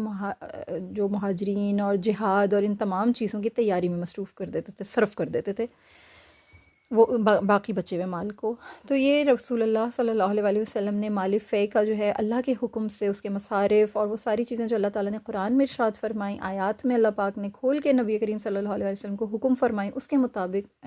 آقا کریم صلی اللہ علیہ وآلہ وسلم نے فیصلہ فرمایا اور وہ تقسیم کیا۔ اس کی حکمتیں بھی انشاءاللہ تعالیٰ جب ہم تناظر میں دیکھیں گے غزوہ نذیر کو، سورہ حشر کے تناظر میں، تو پھر میں آپ کے ساتھ ذکر کرتی ہوں، اور اللہ کا نام لے کے ہم اس کو شروع کرتے ہیں کہ سورہ حشر میں اللہ پاک نے جو تمام واقعہ بنو نذیر کا وہ کس طرح سے بیان فرمایا ہے۔ یوں کہہ لیں کہ سورہ حشر تمام کی تمام واقعہ بنو نذیر پر مشتمل ہے۔ یہ سیدنا عبداللہ بن عباس رضی اللہ تعالیٰ عنہما تو اس سورت کو سورہ بنی نذیر کہا کرتے تھے، یعنی اس قدر اللہ تعالیٰ نے اس میں کھول کھول کر اتنی تفصیل کے ساتھ تمام متعلقہ امور واضح فرمائے ہیں، بہت تفصیل سے واقعہ بیان کیا اللہ پاک نے، اور مال فے کے احکام، اس کے مصارف یہ بھی ذکر کیے ہیں۔ پھر یہود سے منافقین کا جو تعلق ہے اس کو واضح فرمایا اللہ پاک نے، یہود کے نفسیاتی حقائق، جو ان کی جو سائیکلوجیکل جو ان کی سچویشن تھی، جو ان کی ریالٹیز ہیں، سائیکلوجیکل ان کی جو ریالٹیز ہیں، ان کے اوپر بھی اللہ پاک نے روشنی ڈالی ہے۔ پھر یہود سے جو منافقین کے گہرے تعلق ہیں اس کو مثال دے کر نمایاں فرمایا ہے۔ جنگ سے متعلق گفتگو کرتے ہوئے اللہ تعالیٰ نے مسلمانوں کو مخاطب کر کے تقوی اختیار کرنے اور نافرمانی سے اجتناب کرنے کا حکم دیا ہے۔ پھر اس کے بعد اللہ تعالیٰ نے قرآن کریم کی بلند شان اور اپنے لائق باز بلند و بالا صفات کا تذکرہ فرمایا ہے۔ تو سورہ حشر پر غور کرنے سے نا بہت ساری حکمتیں، عبرتیں، بہت سے اسباق، نصیحتیں سامنے آتی ہیں، اور بنو نذیر کی سازشیں اور اسلام دشمنی نمایاں ہوتی ہے۔ سورہ کی ابتدا اللہ تعالیٰ کی تعریف سے ہوتی ہے، اور یہ کہ اللہ تعالیٰ، ظاہر سی بات ہے، اللہ تعالیٰ کی بزرگی کا تذکرہ ہے، اور یہ کہ اللہ تعالیٰ یہ جو تمام مخلوق ہے، جن، انسان، حیوان، نباتات، جمادات، اللہ تعالیٰ کی تعریف اور پاکی بیان کرتے ہیں، سب اللہ کی حمد و ثنا کرتے ہیں۔ وہ اللہ تعالیٰ کی وحدانیت، قدرت، بزرگی کے شاہد ہیں اور اس کی عظمت کے گن گاتے ہیں۔ ارشاد باری تعالیٰ ہوتا ہے، اللہ تعالیٰ کے لیے تسبیح کرتی ہے جو چیز آسمانوں میں ہے اور جو زمین میں ہے، یعنی یہاں پہ جو یہ ماں ہے نا، ماں فی السماواتی و ماں فی الارض، یہ جو ماں ہوتا ہے یہ ماں ایمفسس کے لیے آتا ہے، اور یہ فرما کے اللہ تعالیٰ کہہ رہے ہیں یعنی جو کچھ بھی آسمانوں میں ہے اور جو کچھ بھی زمین میں ہے، سب کچھ اللہ تعالیٰ کی، یعنی ہر چیز اللہ تعالیٰ کی تسبیح بیان کرتی ہے، اللہ تعالیٰ کی تسبیح، اللہ تعالیٰ کے لیے تسبیح کرتی ہے، اللہ تعالیٰ کی تسبیح کرتی ہے، اور وہی غالب ہے، خوب حکمت والا ہے، سبحان اللہ۔ ابتدا میں ہی اللہ تعالیٰ نے بیان کر دیا کہ اللہ تعالیٰ بہت حکمت والا ہے، اللہ تعالیٰ بہت حکمتوں پر مبنی فیصلے فرماتا ہے، وہ کوئی چیز بے فائدہ پیدا نہیں کرتا، کوئی کام بغیر مصلحت کے نہیں کرتا، کوئی کام بغیر مصلحت کے جاری نہیں ہو سکتا، کوئی حکم جاری نہیں کرتا ہے، اور یہ جو بنو نذیر کے خلاف اپنے پیغمبر کی مدد کرنا ہے، یہ بھی حکمت ہی کا تقاضا تھا۔ جب بنو نذیر نے بدعہدی کی تو انہیں ان کے محبوب گھروں سے باہر نکال دیا گیا۔ اللہ کی لاٹھی بے آواز ہے، اللہ تعالیٰ نے بنو نذیر کو ان کے مضبوط قلعوں سے باہر نکال دیا۔ وہ اس ذوم باطل میں مبتلا تھے کہ ان کے مضبوط قلعے ان کو تحفظ فراہم کریں گے، مگر ان کی کوئی امید بر نہ آئی، وہ اپنے ہی ہاتھوں اپنی ویرانی کر کے نکل گئے۔ آپ سبحان اللہ العظیم، اللہ اکبر کبیرہ، سورہ حشر کی آیت نمبر 2 پہ جب ہم غور کرتے ہیں نا تو گوز بمز آتے ہیں۔ اللہ تعالیٰ ارشاد فرماتے ہیں، وہی ہے جس نے اہل کتاب کے کافروں کو پہلے اکٹھ، یعنی کہ لی اول الحشر، حشر یعنی کہ جمع کرنا، اکٹھا جو ان کو کیا تھا وہ سب جو ایک ساتھ کلیکٹ کر لیا اللہ تعالیٰ نے، اور پھر ان کو جو ہے مقام حشر یعنی شام کی طرف اللہ نے ان کو بھجوایا۔ یہ اللہ تعالیٰ ارشاد فرما رہے ہیں کہ وہی ہے جس نے اہل کتاب کے کافروں کو پہلے اکٹھ کے وقت ان کے گھروں سے نکال دیا۔ تم نے کبھی یہ خیال نہیں کیا تھا کہ وہ مدینہ سے نکلیں گے، اور انہوں نے سمجھا تھا کہ بے شک ان کے قلعے انہیں اللہ کے عذاب سے بچا لیں گے، پھر ان پر اللہ کا عذاب آیا جہاں سے انہوں نے گمان بھی نہیں کیا تھا، اور اس نے ان کے دلوں میں رعب ڈال دیا، وہ اپنے گھر اپنے ہاتھوں اجاڑتے تھے اور مومنوں کے ہاتھوں بھی، پس اے آنکھوں والو عبرت پکڑو۔ سبحان اللہ العظیم، اللہ اکبر کبیرہ، بہت ہی جھنجھوڑ کے رکھ دینے والی یہ آیات ہیں۔ آپ دیکھیں کہ ابھی جو کرنٹ سچویشن ہے، ابھی جو ریسنٹلی ہوا ہے، قرآن ہر دور کے لیے، قرآن ہر زمانے کے لیے ہے۔ یہ صرف بنو نذیر کا ریفلیکشن نہیں ہے، یہ ابھی جو ریسنٹلی اسرائیل نے کیا ایران کے ساتھ، یہ اس کا بھی ریفلیکشن ہے۔ بہت گمان تھا، بہت زوم باطل تھا اس کو بھی، کہ ہمارا آئرن ڈوم کہیں کبھی بھی کسی بھی طرف سے کوئی بھی ہم پہ اٹیک ہوگا، کوئی بھی اٹیمپٹ ہوگا، ہمارا آئرن ڈوم ہمیں پروٹیکٹ کرے گا۔ ان کو اپنے قلعوں پہ بڑا زوم تھا، ان کو لگ رہا تھا بہت مضبوط قلعے ہیں جو ہمیں تحفظ فراہم کریں گے، ہم تو بہت مضبوطی کے ساتھ بڑا پروٹیکٹیو ہمارا یہ پورا آئرن ڈوم ہے، یہاں تو کوئی نقصان نہیں پہنچے گا۔ اللہ نے کیسے زمین بوس کیا، اللہ نے کیسے اس کو خاک میں ملایا، ان کو کیسے ان کی امیدوں پہ پانی پھرایا، کیسے اللہ نے ان کی بستیاں اجاڑی ہیں، کیسے اللہ نے ان کی بلڈنگوں کو خاک تر کیا ہے، خاک میں ملایا ہے، زمین بوس کیا ہے۔ انہیں کیا لگ رہا تھا اللہ جواب نہیں دے گا؟ انہیں کیا لگ رہا تھا اللہ جس کو چاہتا ہے منتخب کرتا ہے، اللہ جس سے چاہتا ہے کام لیتا ہے۔ اللہ نے ایران کو یہ شان عطا کی کہ اس نے اسرائیل جیسے شیطان پلیت ملک کو بہت صحیح جواب دیا ہے، بہت منہ توڑ کے جواب دیا ہے، پلٹ کر جواب دیا۔ غیور قوم ہے، غیر غیور ہو کے انہوں نے غیرت کے ساتھ مظاہرہ کیا غیرت کا، اور انہوں نے پلٹ کر جواب دیا ہے، اور انہیں لگ رہا تھا کہ ہمیں کوئی جواب نہیں دے سکتا، اللہ نے دکھایا، ان کا منہ اللہ نے توڑا ہے۔ سبحان اللہ العظیم۔ پھر اللہ تعالیٰ نے ان بنو نذیر کے دلوں کے اندر روب ڈالا۔ اللہ تعالیٰ اسی طرح روب ڈالتا ہے، دیکھیں کس طرح سے آوازیں لگا رہا تھا، پھر ٹرمپ کو آوازیں لگا رہا تھا نتن یاہو کہ جب تک امریکہ نہیں آئے گا ہمیں کوئی ہماری امداد نہیں ہوگی، ہماری سپورٹ نہیں ہوگی، ہمیں اس کی مدد کی ضرورت ہے، ہمیں اس کی ضرورت ہے، ہمیں اس کی ضرورت ہے۔ آپ کریکٹرز دیکھیں، آپ ان کو ڈاٹس کے ساتھ جب کنیکٹ کرتے ہیں تو آپ دیکھیں کہ رسول اللہ صلی اللہ علیہ وسلم کے زمانے سے لے کر آج کے دور تک کا کافر، مشرک، منافق، یہود، یہی پیٹرن ہیں ان سب کے، یہی سب کا حال ہے، یہی سب کی حیثیت حقیقت ہے، یہی سب کے حقائق ہیں۔ ان کا اندر باہر ہمیشہ ہمیشہ ایک جیسا، ان کے پیٹرن سیم ہیں۔ اللہ تعالیٰ نے قرآن صرف اس دور کے مسلمانوں کے لیے نہیں، ہر دور کے مسلمانوں کے لیے، ہر دور کے انسانوں کے لیے بھیجا ہے۔ ہر دور کا جو دشمن ہے، ہر دور میں جو اللہ اور اللہ کے رسول سے ٹکرانے والی قوتیں ہیں، جو باطل قوتیں ہیں، ان کا جواب ان سے کس طرح سے ڈیل کرنا ہے، ان کو کس طرح سے ٹریٹ کرنا ہے، ساری بینات موجود ہیں اس قرآن میں، ساری نصیحتیں موجود ہیں، ساری عبرتیں موجود ہیں۔ اللہ اکبر کبیرہ، سبحان اللہ العظیم۔ تو ان کو بھی دیکھیں، یہ اب کس طرح سے انڈر گراؤنڈ اپنے بچے لے کے، اپنے جانور لے کے اور اپنے لوگ لے کے کس طرح سے انڈر گراؤنڈ ہو کے بیٹھے ہوئے تھے۔ ان کے گھر جس طرح سے گر رہے تھے، ان کی بلڈنگز، ان کے سارے جو ان کی جو تنصیبات تھیں، جس طرح سے وہ تباہ ہوئی ہیں، الحمدللہ ثم الحمدللہ، مسلمان تو بہت خوش ہوئے ہیں، الحمدللہ۔ تو اللہ تعالیٰ دکھاتا ہے، اللہ تعالیٰ اسی طرح اپنی نشانیاں دکھاتا ہے۔ اس آیت کے اوپر غور کر کے، جو سورہ حشر کی دوسری آیت ہے نا، اس پر غور کر کے اس چیز کا اندازہ ہوتا ہے کہ اقبال اور زوال اللہ کے ہاتھ میں، اللہ ہی ہے جو ہمیشہ انسان کو اللہ ہی کے اوپر بھروسہ کرنا چاہیے۔ یہ مذاق نہیں ہے، یہ جو اقبال ہوتے ہیں اور زوال ہوتے ہیں، اس کے اصل اسباب و عوامل بھی اللہ ہی ہمیں بتاتا ہے کہ کیا ہیں، وہ قرآن بتاتا ہے ہمیں، اس کی نشانیاں قرآن میں موجود ہیں۔ بنو نذیر جو تھے نا، ان کو اللہ تعالیٰ نے ان کے گھروں سے نکالا، اور مقام محشر، یعنی آپ جانتے ہیں کہ مقام محشر شام کی سرزمین ہے، اللہ تعالیٰ نے ان کو اس طرف نکالا۔ اللہ تعالیٰ ہی ہے جو یہ تمام کام کرنے پر قادر تھا، اللہ ہی ہے جو یہ تمام کام کرنے پر قادر ہے۔ حالانکہ بنو نذیر کے پاس سارے مادی وسائل موجود تھے، انہیں اپنے مضبوط قلعوں پر بھی اندھا یقین تھا، اور اس میں ان کو اتنا نشہ تھا اس بات کا کہ ان کو کوئی ماں کا لال ایسا نہیں آیا دنیا میں کہ ان کو ان کے قلعوں سے نکال سکے گا، لیکن قادر مطلق نے ایسے زبردست طریقے سے ان کی گرفت فرمائی کہ وہ ہکا بکا رہ گئے۔ ان کے وہم و گمان میں بھی نہیں تھا کہ ہمارے ساتھ یہ کچھ ہوگا۔ اللہ تعالیٰ نے ان کے دلوں میں مسلمانوں کا رعب بھی ڈالا، ان کے پاؤں بھی اکھڑ گئے، اور وہ خود اپنے گھر ویران کر کے اور اپنے آپ کو تباہ و برباد کر کے جو ہیں وہ چلے گئے۔ یعنی بنو نذیر کی اس جلاوطنی سے اتنی عبرت اور نصیحتیں نظر آ رہی ہیں ہمیں چمکتی ہوئی کہ قرآن پاک، قرآن کریم اقبال و زوال کی جو وجوہ بتا رہا ہے نا، وہ بالکل حق ہیں، بالکل حق ہیں۔ سبحان اللہ۔ جو یہ جو فرمایا جاتا ہے نا کہ قرآن کریم کے اسلوب کے لیے کہ کلام الملوک ملوک الکلام، یعنی کہ جو بادشاہوں کا کلام ہوتا ہے نا، کلاموں کا بادشاہ ہوتا ہے، تو قرآن کریم سے بڑا اس بات کا مصداق اور کوئی نہیں ہے۔ یعنی ہم جتنی مرضی کوشش کر لیں کہ قرآن کریم کے جو اصل حقائق ہیں ان کو اجاگر کر سکیں، کسی سیرت نگار کی زبان سے، کسی مورخ کی زبان سے، کسی بھی بڑے سے بڑے ذہین و فطین کی زبان سے، جو قرآن کریم کے اصل حقائق ہیں نا ان کو قرآن ہی بتا سکتا ہے۔ وہ مخفی امور قرآن ہی ان کی نشاندہی کر سکتا ہے۔ قرآن ہی ہمیں صاف صاف بتاتا ہے کہ اصل خالق اللہ رب العزت ہے۔ جو افراد اور اقوام قوانین قدرت سے بغاوت کرتے ہیں نا، ان کا مقدر ذلت ہے، رسوائی ہے، اس کے سوا کچھ نہیں ہے۔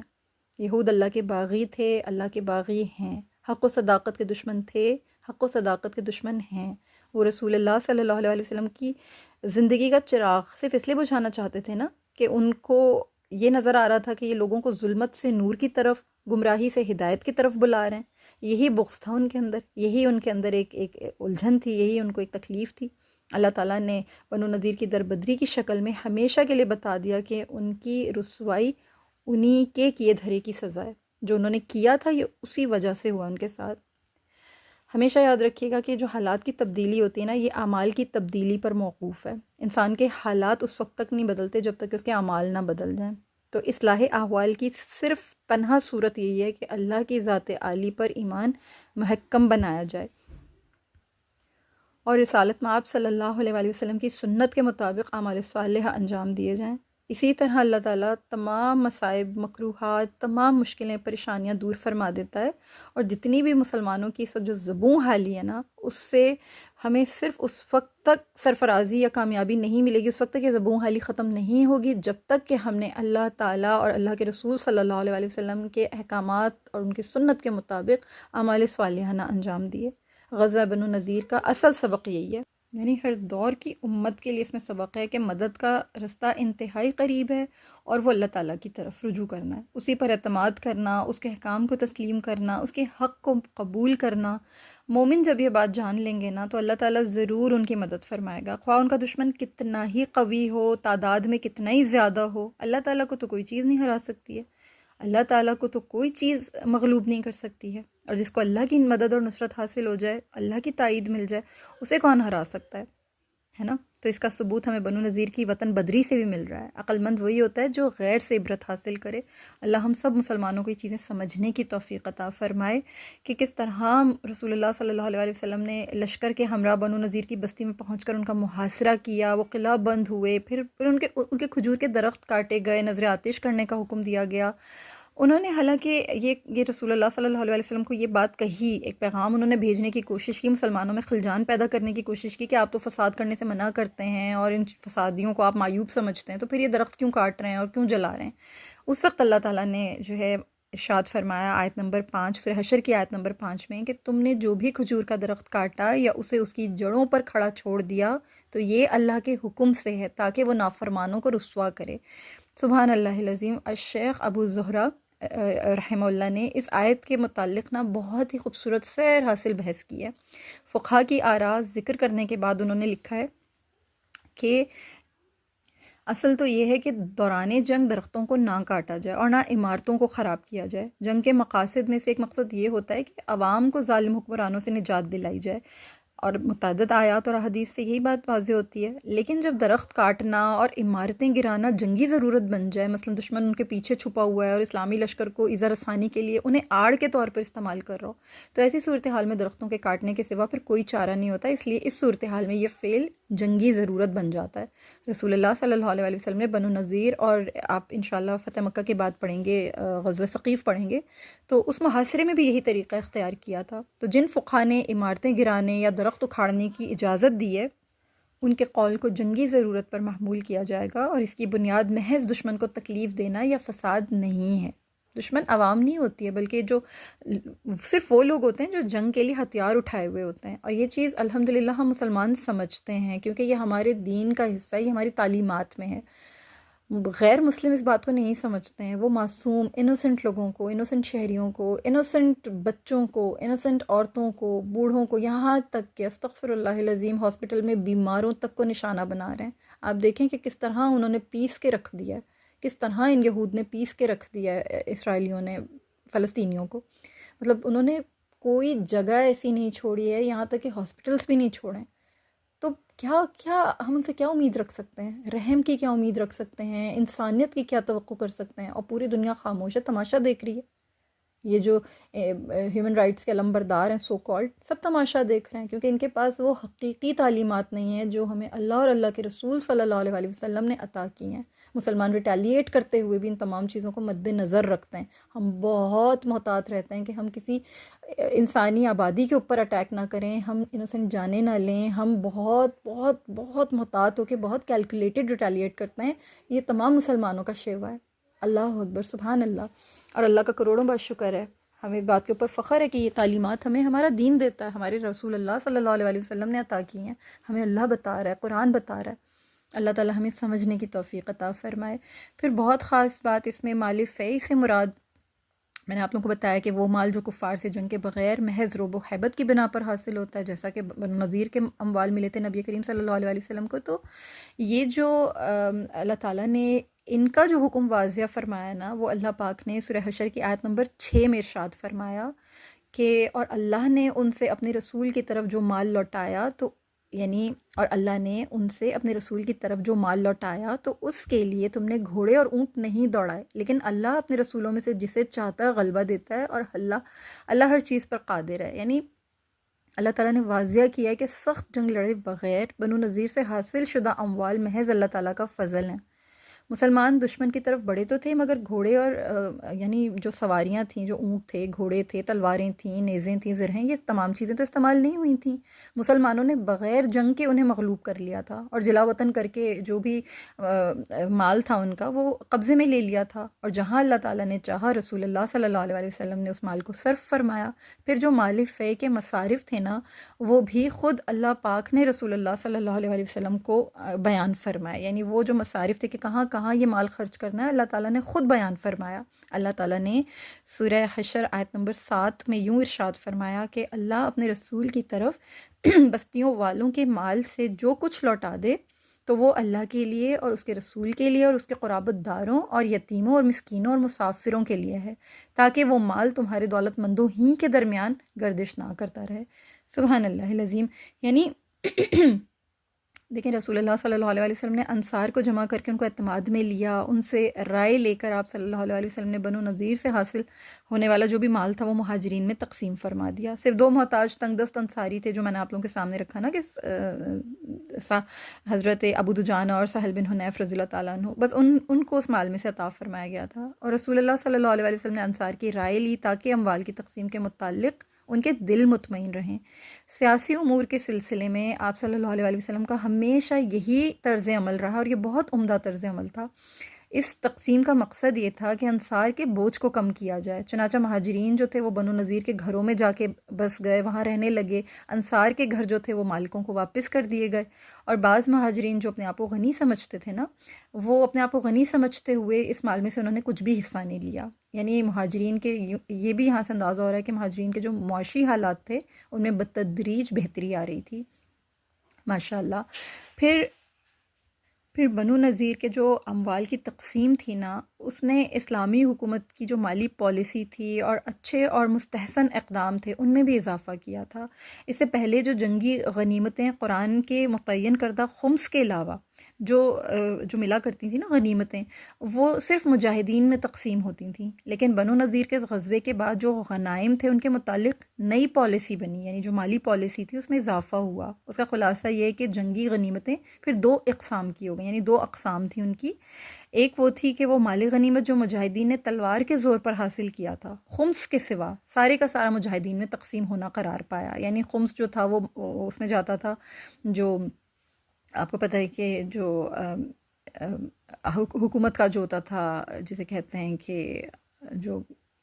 بیت المال جو ہوتا تھا اس میں جایا کرتا تھا. اور باقی جو ہے یعنی خمس کے علاوہ جو مال ہوتا تھا سارے کا سارا مجاہدین میں یعنی تقسیم ہوتا تھا. یہ ایک چیز جو تھی، یہ ایک قسم یہ تھی جنگی غنیمتوں کی. پھر دوسری قسم جو تھی وہ یہ تھی کہ وہ غنائم جو اللہ تعالیٰ نے بغیر جنگ کے مجاہدین کے ہاتھ میں دی تھیں، اس قسم کے مال کا مکمل اختیار اسلامی حکومت کے سربراہ کو حاصل ہے کہ وہ مصلحت کے پیش نظر جہاں چاہے خرچ کرے، چاہے تو ملک کے اقتصادی حالات کی بہتری کے لیے خرچ کرے، یا فقراء کو دے دے، یا پھر غربت کے دلدل سے نکالنے کے لیے لوگوں میں بانٹ دے، اسلحہ خرید لے، نئے شہر آباد کرا دے، راستے بنا دے، کسی بھی خیر کے کام میں خرچ کر دے۔ مقصد یہ ہے کہ حاکم وقت کے پاس خاص بجٹ موجود ہے اس کے بیت المال میں، جو وہ خاص مصلحت کے تحت فی الفور خرچ کر سکتا ہے۔ تو پھر یہ دو جنگی غنائم جو تھے، ان میں یہ دو اقسام جو تھیں بنو نذیر کے اموال کی تقسیم کے بعد اس طرح سے وجود میں آئیں، یہ نئی مالی پالیسیاں، ٹھیک ہے۔ اور یہ بھی اللہ تعالیٰ کی طرف سے ہی ہوا۔ پھر مال فے کے جو مستحق مہاجرین و انصار تھے، ان کی فضیلت کے بارے میں بھی اللہ تعالیٰ نے جو قرآن کریم میں ارشاد فرمایا کہ مال فے کے مستحق فقراء جو ہیں ان کا حال بیان کیا اللہ پاک نے، کہ اللہ تعالیٰ یوں ارشاد فرما رہے ہیں سورہ حشر کی آیت نمبر 8 میں کہ مال فے ان مہاجر فقراء کے لیے ہے جو اپنے گھروں اور جائیدادوں سے نکالے گئے، وہ اللہ کا فضل اور اس کی رضا ڈھونڈتے ہیں اور اللہ اور اس کے رسول کی مدد کرتے ہیں، یہی لوگ سچے ہیں۔ یعنی ان لوگوں نے اپنے گھروں کو چھوڑا، اللہ تعالیٰ کی رضا اور خوشنودی کے لیے اپنی قوم کی مخالفت مول لی۔ پھر یہ کہ وہ لوگ اتنی مشکلات جھیل رہے ہیں، اللہ تعالیٰ کی ہر بات کے اوپر لبیک کہہ رہے ہیں، رسول اللہ کی ہر بات پر لبیک کہہ رہے ہیں، پھر جو بات خود کہہ رہے ہیں اپنے عمل سے اس کو سچ ثابت کر کے دکھا رہے ہیں، تو یہ ان کی سعادت تھی۔ یہ مہاجرین بہت سعادت مند تھے۔ انصار کی بھی مدح و ستائش کی اللہ پاک نے، ان کے فضل، ان کے شرف، ان کے کرم، پھر عدم حسد، ان کے اندر حسد نہیں تھا، ان کے اندر کسی قسم کی کوئی جالسی نہیں تھی، اور پھر ضرورت کے باوجود جو ایثار تھا ان کے اندر، اس کا ذکر کرتے ہوئے اللہ تعالیٰ نے ارشاد فرمایا آیت نمبر 9 میں، سورہ حشر کی آیت نمبر 9 میں، اور ان کے لیے ہے جنہوں نے مدینہ کو گھر بنا لیا تھا اور ان مہاجرین سے پہلے ایمان لا چکے تھے، وہ انصار ان سے محبت کرتے ہیں جو ان کی طرف ہجرت کرے، اور وہ اپنے دلوں میں اس مال کی کوئی حاجت نہیں پاتے جو ان مہاجرین کو دیا جائے، اور اپنی ذات پر ان کو ترجیح دیتے ہیں اگرچہ خود انہیں سخت ضرورت ہو۔ اور جو کوئی اپنے نفس کے لالچ سے بچا لیا گیا تو وہی لوگ فلاح پانے والے ہیں۔ سبحان اللہ العظیم، اللہ اکبر کبیرہ، سبحان اللہ۔ اللہ تعالیٰ نے بنو نذیر کی اموال کی جو تقسیم ہے نا، اس کی حکمت کو واضح کرتے ہوئے فرمایا کہ اس تقسیم میں سے کسی کو دیا گیا اور کسی کو محروم رکھا گیا، تاکہ مال صرف اغنیاء میں ہی نہ گھومتا رہے۔ اس سے پتہ چلتا ہے کہ مال کے متعلق اسلامی شریعت کی جو سیاست ہے نا، اسی قانون کے تابع ہے۔ یعنی اسلامی شریعت جو ہے وہ اقتصادی بنیاد پر ایسا ہی معاشرہ قائم کر سکتی ہے، اور کرنا چاہیے اس کو، ایسا ہی معاشرہ قائم کرنا چاہیے کہ لوگوں کے مختلف طبقات قریب ہو جائیں ایک دوسرے کے، گروہوں میں اتحاد قائم ہو جائے، ان کے درمیان میں جو ایک افتراق ہو، انتشار ہو، وہ دور ہو جائے، عدل ہو، انصاف ہو، اور اس کا عملی نفاذ ہونا چاہیے تاکہ پورا معاشرہ خوشحال رہے۔ حقیقت یہ ہے کہ اگر مال سے متعلق اگر اسلامی شریعت کے احکام عملاً نافذ کیے جائیں نا، تو اس میں زکوٰۃ کا نظام ہے، سود کی ممانعت ہے، ذخیرہ اندوزی کے مختلف طریقوں کا مکمل خاتمہ ہے، یعنی ان سے بچنا ہے، ان سے انسداد ہے۔ تو اگر ایسا سب کچھ ہم اچھے طریقے سے اس کے اوپر امپلیمنٹیشن کرتے ہیں تو لوگوں کی زندگیاں بہت اچھے طریقے سے گزر سکتی ہیں۔ اس میں رزق کی اونچ نیچ ہو سکتی ہے کیونکہ رزق اللہ کے ہاتھ میں ہے، رزق کے معاملے میں سب کا اپنا اپنا نصیب ہے، لیکن بہرحال آسانیاں تو پیدا کی جا سکتی ہیں نا، آسانیوں سے تو لوگوں کی زندگی کا گزر بسر ہو سکتا ہے، اور کوئی کسی کے اوپر بوجھ نہیں بنے گا، یا کسی کا بوجھ کوئی دوسرا نہیں اٹھائے گا، سب کی زندگیاں ایٹ لیسٹ سہل ہو جائیں گی، اور آپس میں پھر ایک دوسرے کے ساتھ ضرور تعاون بھی کریں گے۔ پھر اللہ رب العالمین نے آیت نمبر 11 سے لے کر آیت نمبر 16 میں جو منافقین و یہود کے باہمی رویے ہیں ان کے اوپر بھی پروردگار نے روشنی ڈالی ہے، اس کا بھی اللہ پاک نے تذکرہ فرمایا کہ بنو نذیر کے یہود نے اپنے ساتھی قبیلے بنو قینقاع کے انجام سے بھی سبق نہیں سیکھا، بلکہ جو جھوٹا حلیف تھا، خصوصی طور پہ عبداللہ بن ابی اور اس جیسے دیگر منافقین، ان کی باتوں میں آ گئے وہ لوگ، بار بار وہ لوگ نصرت و اعانت کا جھانسا دے رہے تھے اور مسلمانوں پر حملہ کرنے، بغاوت پر ابھار رہے تھے کہ ان کے سامنے ڈٹ جاؤ، ہٹ دھرمی دکھاؤ، اور یہ وہ کر رہے تھے، یہ سب کچھ وہ کر رہے تھے، یعنی پوری مکمل بغاوت کا انہوں نے ایک طرح سے جو ہے مظاہرہ کیا تھا۔ تو کوئی منافق مشرک ان کی مدد کو نہیں پہنچا، اور سب کے سب جو تھے بزدل تھے، ان کی بزدلی، ان کی باہمی پھوٹ، ان کی جو آپس کی جو توڑ پھوڑ تھی، جو ٹوٹ پھوٹ تھی ان کے اندر، اس کا تذکرہ خود اللہ پاک نے جو ہے بیان فرمایا ہے۔ یعنی منافقین و یہود کی حقیقت اس طرح عیاں کی ہے ان آیات میں۔ اللہ تعالیٰ ارشاد فرماتے ہیں کہ اے نبی، صلی اللہ علیہ وسلم، کیا آپ نے وہ لوگ نہیں دیکھے جنہوں نے منافقت کی؟ وہ اپنے ان بھائیوں سے جو اہل کتاب میں سے کافر ہو گئے کہتے ہیں اگر تم مدینہ سے نکالے گئے تو ہم ضرور تمہارے ساتھ نکلیں گے اور ہم تمہارے معاملے میں کبھی کسی کے اطاعت نہیں کریں گے، اور اگر تم سے لڑائی کی گئی تو ہم ضرور تمہاری مدد کریں گے، اور اللہ گواہی دیتا ہے بے شک وہ جھوٹے ہیں۔ اگر وہ یہود نکالے گئے تو یہ منافقین ان کے ساتھ نہیں نکلیں گے، اور اگر ان سے لڑائی کی گئی تو یہ ان کی مدد نہیں کریں گے، اور اگر ان کی مدد کو پہنچے بھی تو ضرور پیٹ پھیر کر بھاگیں گے، پھر ان کی مدد نہیں کی جائے گی۔ اے مسلمانوں، یقیناً ان کے سینوں میں اللہ کی نسبت تمہارا ڈر زیادہ ہے، یہ اس لیے کہ بے شک وہ ایسے لوگ ہیں جو سمجھ بوجھ نہیں رکھتے، وہ سب مل کر بھی تم سے لڑ نہیں سکیں گے مگر ایسی بستیوں میں جو قلعہ بند ہیں یا دیواروں کی اوٹ سے، ان کی آپس کی لڑائی دشمنی بہت سخت ہے، آپ انہیں اکٹھے سمجھتے ہیں جبکہ ان کے دل جدا جدا ہیں، یہ اس لیے کہ بے شک وہ ایسے لوگ ہیں جو عقل نہیں رکھتے۔ ان کی مثال ان لوگوں کی سی ہے جو ان سے پہلے قریب ہی بدر میں اپنی بدعمالی کا وبال چکھ چکے ہیں اور ان کے لیے دردناک عذاب ہے۔ ان کی مثال شیطان کی سی ہے، جب وہ انسان سے کہتا ہے کہ کفر کر، پھر جب وہ کفر کرتا ہے تو شیطان کہتا ہے بے شک میں تجھ سے بری ہوں، میں اللہ رب العالمین سے ڈرتا ہوں۔ اللہ اکبر کبیرہ، شیطان تو یہی کرتا ہے، شیطان اپنے کندھے اٹھا کے کہتا ہے کہ میں نے تو تمہیں صرف ایک وسوسہ ڈالا تھا، تمہیں فری ول دی گئی تھی، تم نے میرے پیچھے لگ کے کیوں یہ کام کیا؟ شیطان تو بری ہو جاتا ہے اور انسان وہ سب گناہ کر جاتا ہے جن کو شیطان بہت خوبصورت کر کے اس کے سامنے مزین کر کے لا کے دکھاتا ہے۔ اللہ اکبر، بہت بہت خوبصورت، بہت ہی زیادہ جھنجھوڑ دینے والی آیات ہیں، اور اس میں تمام ان کا جو اللہ پاک نے جو نقشہ کھینچا ہے، جو ان کی باہمی اندر جو ان کی ڈرپوکی، ان کی کمزوری، کم ہمتی، پھر آپس میں ان کے دل بالکل ایک ساتھ نہیں ہیں، دیکھنے میں وہ ایک ساتھ لگتے ہیں لیکن دل جدا جدا ہیں ان کے، وہ بالکل ایک پلیٹ فارم پر نہیں آتے ہیں، سب کے اپنے اپنے مفادات ہیں، سب کی اپنی اپنی سوچیں ہیں۔ کہنے کو یہ تمام کفار ایک ساتھ نظر آ رہے ہیں، ایک پیج پہ نظر آ رہے ہیں، ایک پلیٹ فارم پہ نظر آ رہے ہیں، لیکن ان کے اپنے اپنے مفادات ہیں، ان سب قوموں کے اپنے اپنے مفادات ہیں، پورے یورپ کے اپنے مفادات ہیں، پورا ویسٹرن ورلڈ اپنے اپنے الگ الگ، اب جو ان لوگوں کے ذہنوں میں اپنی اپنی پالیسیز، اپنے اپنے فائدے، اپنے اپنے بینیفٹس، ان سب کے ساتھ کھڑا ہوا ہے۔ دیکھنے میں یہ ایک لگتے ہیں لیکن یہ اندر سے بھی پھوٹ زدہ ہیں، ٹوٹے پھوٹے اندر سے، اور بزدل ہیں، یہ مسلمانوں کے مقابلے پہ نہیں آ سکتے ہیں۔ مسلمانوں کو اپنے آپ کو اکٹھا کرنا ہے اور مسلمانوں کو اپنی جرت، اپنی شجاعت، اپنی غیرت کو ایک بار پھر الائیو کرنا ہے۔ اللہ ہمیں یہ توفیق عطا فرمائے۔ اللہ تعالیٰ ان لوگوں کے سینوں میں ہمارا ڈر بٹھاتا ہے۔ یہ قرآن ہر دور کے لیے، قرآن صرف اس وقت بنو نذیر کے لیے ہی نہیں آیا ہے، یہ ہر دور کے مسلمانوں کے لیے، ہر دور کے کفار کے لیے، ہر دور کے انسان کے لیے۔ پھر اس کے علاوہ کہا جاتا ہے نا کہ تدبیر کے شاطر بھی سم ٹائمز مار کھا جاتے ہیں، یعنی مات ان کو بھی ہوتی ہے جو بہت شاطر ہوتے ہیں تدبیروں کے اور پلاننگز کے، اور بہت سمجھدار، بڑے ہوشیار، بڑے پکے ہوتے ہیں اپنے کاموں میں، کبھی کبھی انہیں بھی مات ہو جاتی ہے، ایسے ایسے شاطروں کو بھی مات ہو جاتی ہے۔